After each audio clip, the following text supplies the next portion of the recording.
In this video, I want to demonstrate how to graph the relationship between interest rates and monthly mortgage repayments.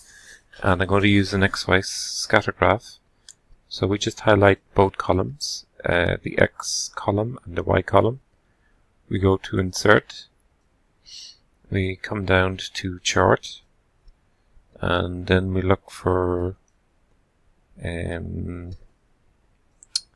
XY scatter. So let's just see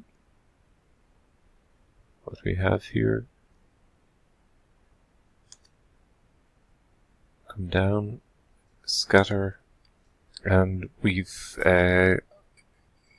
revealed, if you like, the relationship between the interest rate and the monthly mortgage repayment. So it's a nice graph in the sense that we can see it's not exactly linear. Let's increase the time period here to 50 years just to observe the effect. And we need to refresh our graph. So we come to add on what if analysis, refresh data table.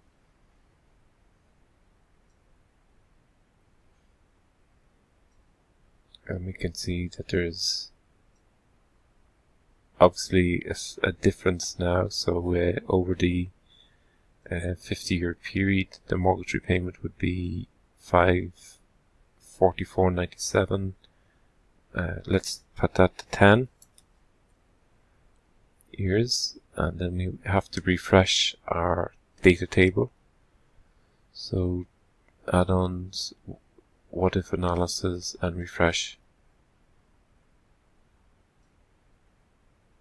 And you can see our mortgage repayments increase because we've now gone down to a 10-year term for the mortgage.